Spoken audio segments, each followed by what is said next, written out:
आज आपण संत श्रेष्ठ जगद्गुरु तुकोबाराय यांच्या गाथ्यामधील अभंग क्रमांक 2722 वर मी चिंतन मांडण्याचा प्रयत्न करीत आहे. बैसोनी निवांत शुद्ध करी चित्त, तया सुखा अंत पार नाही. येऊनी अंतरी राहिले गोपाळ, सायासाचे फळ बैसलिया. रामकृष्ण हरी मुकुंद मुरारी, मंत्र हा उच्चारे वेळोवेळा. तुका म्हणे ऐसे देईन मी दिव्य, जरी होईल भाव एकविध. येऊनी अंतरी राहिले गोपाळ, सायासाचे फळ बैसलिया. प्रथम मी महाराजाच्या चरणी साष्टांग दंडवत घालतो. सर्व साधू संतांच्या चरणी साष्टांग दंडवत घालून, पांडुरंग परमात्मा यांच्या चरणी साष्टांग दंडवत घालून, कारण वारकरी सर्व वारकऱ्याच्या चरणी साष्टांग दंडवत घालून सर्व वारकऱ्याच्या दिंड्या पंढरपूरला येत आहेत. म्हणून या वारकऱ्याच्या चरणी काय व्हावं, तर या अभंगावरील शब्दरूपी भावपुष्प संपूर्ण वारकऱ्याच्या चरणी हे शब्दरूपी भावपुष्प माझ्या जीवनामध्ये मी वाहण्याचा प्रयत्न करीत आहे. महाराज अभंगाच्या पहिल्या चरणामध्ये म्हणतात, बैसोनी निवांत शुद्ध करी चित्त, तया सुखा अंत पार नाही. आता मनुष्य त्याच्या जीवनामध्ये निवांत बसतो, मात्र शुद्ध चित्त करतो का? शुद्ध चित्त करीत नाही. महाराज सांगतात की तुम्ही निवांत बसता, तुम्हाला वेळ मिळेल त्यावेळेस मनुष्य त्याच्या जीवनामध्ये निवांत बसतो. आणि निवांत बसल्यानंतर काय केलं पाहिजे? चित्त शुद्ध केलं पाहिजे. बरं, चित्त शुद्ध का करायचं? कारण हे अंतकरण चतुष्टी, अंतकरण चतुष्टी म्हटलं मन, बुद्धी, चित्त आणि अहंकार, या चारीचं मिळून हे अंतकरण चतुष्टी होतं. मग चित्त का शुद्ध करायचं? कारण चित्तामध्ये ही जी मन आहे, हे मन रात्रंदिवस विषयाचं चिंतन करतं. रात्रंदिवस हे मन भटकत राहतं. हे रात्रंदिवस हे मन भूतकाळात किंवा भविष्य काळामध्ये भटकतं. हे मन कधीच वर्तमान काळामध्ये जगत नाही किंवा मनुष्याला जगू देत नाही, मनुष्याला शांत बसू देत नाही, मनुष्याला समाधानी त्याच्या जीवनामध्ये राहू देत नाही.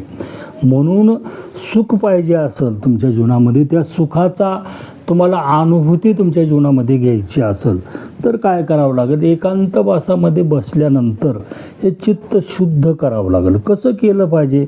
माऊली सांगतात, आयसा मुळाची आगाडिका, विकल्प रस कवळिका, चित्त चतुष्टे ढाळिका, कोंबे जे तू. एखाद्याला समजा पोटामध्ये माशी गेलेली आहे, तर काय करतो? त्याला ढाळ करायला लावला जातो.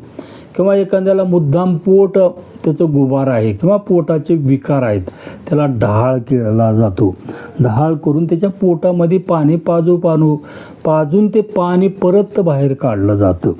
तसं आपल्या जीवनामध्ये हे जे अंतकरण चतुष्टीमध्ये जे मन आहे, हे मनामध्ये जे विचार चालू आहेत, मन हे रात्रंदिवस तुमच्या जीवनामध्ये, कारण अंतकरणामध्ये हे मन आपल्या विचाराचा समूह, स्मृती आणि जाणीव याचं केंद्र हे मन आहे.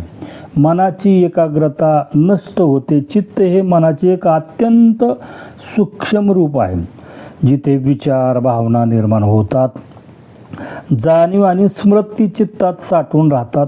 चित्त शुद्ध करणे म्हणजे मनातील विचार विकार बाजूला काढणे. मनातील विचारांचा जो घालमेल आहे त्याला थांबविण्यासाठी मनामध्ये वासना विकार विरहित चित्त तुमच्या जीवनामध्ये करण्यासाठी आपल्या जीवनामध्ये शांत बसावं लागतं.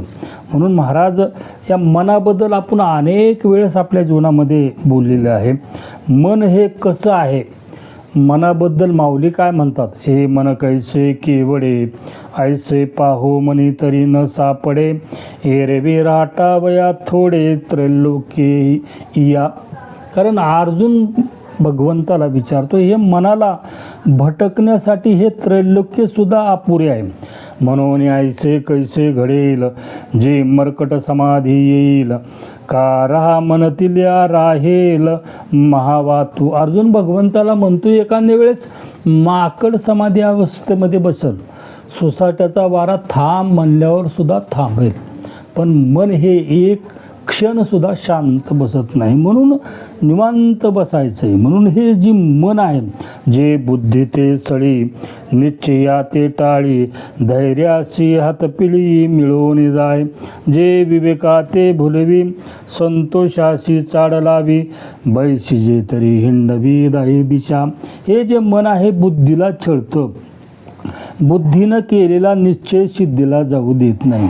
सात्विक धैर्यवान मनुष्याच्या हातावर हात मारून पळून जातं, बुद्धीला भ्रमात पाडतं, संतोषी मनुष्याला आशा उत्पन्न करतं. असं हे मन, हे मन एवढं विचित्र आहे. म्हणून अर्जुन भगवंताला प्रश्न विचारतो, त्यावेळेस भगवंत अर्जुनाला जे उत्तर देतात, काय देतात ते आपण पाहू. तव कृष्ण म्हणते साचची, बोलत हसते तैशची, या मनाचा कीर चपळची स्वभावगा, परिवैराग्याचनी आधारे, जरी लाविले अभ्यासाची मोहरे, तरी केतुलनी एके अवसरे, स्थिरावेल काजे या मनाचे एक निके, जे देखील या गोडीचे ठाया सोके, म्हणून आत्मानुभव सुख कौतुकीचे दावित जाईजे. कारण त्याला वारंवार एखाद्या गोष्टीकडं त्याला वळवावं लागतं. एखाद्या गोष्टीचं जर त्याला गोडी लागली तर ते तिथं स्थिर होतं. ही वैराग्याच्या आधारावर हे मनाला आवरावं लागतं असं माऊली सांगतात. म्हणून आपल्या जीवनामध्ये जी जन्म मरणाला आपण कारणीभूत आहे ते मनच आहे. गती अधोगती मनाची हे युक्ती, मन लावी एकांती साधू संगी, जतन करा धावते सैरा उडाळते, मान अपमान मनाचे लक्षण, लाविलिया ध्यानतेची करी, तुका मने उतरी भवसिंधू, मन करी बंधू 84चा. कारण या जन्म मरणाच्या योनीला सुद्धा कारण हे मन आहे. म्हणून महाराज सांगतात, तुम्हाला सुख शांती समाधान जर पाहिजे असेल तर तुम्ही एकांतवासामध्ये बसा आणि तुमचं चित्त शुद्ध करा. ज्या मनुष्यानं त्याचं चित्त शुद्ध केलेलं आहे त्या सुखाला त्याच्या जीवनामध्ये अंत पार नाही असं महाराज अभंगाच्या पहिल्या चरणामध्ये सांगतात. अभंगाच्या दुसऱ्या चरणामध्ये महाराज म्हणतात, येऊन अंतरी राहिले गोपाळ, सायासाचे फळ बैसलिया. प्रत्येकाच्या अंतकरणामध्ये तो गोपाळ आहे. जोपर्यंत आपण आपलं चित्त शुद्ध करणार नाही, मन शांत करणार नाही, तोपर्यंत आपल्या अंतकरणामध्ये असणारा गोपाळ याची अनुभूती येणार नाही. जसं आरशावर मोठी लट धूळ साचलेली आहे, 1 इंचाची धूळ आहे. तुमचा चेहरा त्या आरशामध्ये दिसणार आहे का? अजिबात चेहरा दिसणार नाही. चेहरा दिसण्यासाठी काय करावं लागेल? आपल्याला त्या आरशावरली पूर्ण धूळ काढावी लागेल. आरशाला स्वच्छ असं पुसून घ्यावं लागेल आणि आरशाची पूर्ण धूळ निघाली आणि लगेच तुम्ही त्या आरशात पाहिलं तर तुमचा चेहरा तुम्हाला नक्की तुमच्या जीवनामध्ये दिसणार आहे. तसं तुमच्या जीवनामध्ये सायास करायचा आहे. कशासाठी करायचा? हे चित्त शुद्ध करायचं आहे, मन शांत करायचं आहे. मन शांत झालं की तुम्हाला तुमच्या अंतकरणामध्ये असणाऱ्या त्या गोपाळाची अनुभूती आल्याशिवाय तुम्हाला राहणार नाही असं महाराज अभंगाच्या दुसऱ्या चरणामध्ये सांगतात. अभंगाच्या तिसऱ्या चरणामध्ये महाराज म्हणतात, रामकृष्ण हरी मुकुंद मुरारी, मंत्र हा उच्चारी वेळोवेळा. आता रामकृष्ण हरी मुकुंद मुरारी हा मंत्र कुणाकुणीही घ्यावा का? कुणाकुणीही घेऊन आपल्या जीवनामध्ये चालणार नाही. कारण हा मंत्र तुम्हाला जर घ्यायचा असेल, ज्याला आत्मज्ञान झालेलं आहे त्याच महात्म्याकून आपण हा मंत्र घ्यावा लागतो. येणे बोधे आम्ही असो सर्व काळ, करू हे निर्मळ हरिकथा, आम्ही भूमीवरी एकदैवाचे, निदान हे वाचे सापडले. ज्याला निदान लागलेलं आहे त्याच महात्म्याला तुमच्या जीवनामध्ये गुरु करावं लागतं आणि त्या महात्म्यानं जो दिलेला मंत्र आहे मग तो मंत्र तुमच्या जीवनामध्ये रात्रंदिवस तो त्याचा उच्चार करावा लागतो. मग तो रामकृष्ण हरी देईल, गोपाळ देईल, कृष्ण देईल, गोविंद देईल, मुरारी देईल किंवा राम किंवा तुमच्या जीवनामध्ये ओम नमः शिवाय जो देईल तो जप तुमच्या जीवनामध्ये करावा लागेल. आणि तसा जप तुमच्या जीवनामध्ये त्या जो आत्मबोधावर असणाऱ्या महात्म्याकडून घेतलेल्या मंत्राचा जप केल्यानंतर तुम्हाला त्या भगवंताची प्राप्ती तुमच्या जीवनामध्ये झाल्याशिवाय राहणार नाही, असं महाराज अभंगाच्या 3ऱ्या चरणामध्ये सांगतात. अभंगाच्या शेवटच्या चरणामध्ये महाराज म्हणतात, तुका म्हणे ऐसे देईन मी दिव्य जरी होईल भाव एकविध. आता शेवटच्या चरणामध्ये भाव सांगतात, कारण भाव अत्यंत महत्त्वाचा आहे. भाव आपण भावाबद्दल अनेक वेळेस आपल्या जीवनामध्ये बोललेला आहे. तुका म्हणे एक भावची कारण वाहतसे आन विठोबाची. जर तुमच्या जीवनामध्ये हरीविषयी एकविध भाव असेल, अंतकरणामध्ये तो गोपाळ आहे. दिव्य म्हणजे काय? शब्देवर सांगतो. कारण महाराज म्हणतात, मी शब्देवर सांगतो की त्या भगवंताची अनुभूती तुमच्या जीवनामध्ये आल्याशिवाय राहणार नाही. आता दिव्यबद्दल माऊली काय सांगतात ते पाहू. येथे आकाशाने गाळीजे अमृताही साली फेडीजे का दिव्या करविजे दिव्य जैसे. जे ते आकाश अतिसूक्ष्म असतानाही ते जसे गाळून घ्यावे, अमृताची देखील साळ काढावी, शपथेवर जशी शपथ करावी, ज्याच्या अंगच्या प्रकाशाने पाताळातील परमाणूसुद्धा दिसतो त्या सूर्याला देखील अंजन घालावे.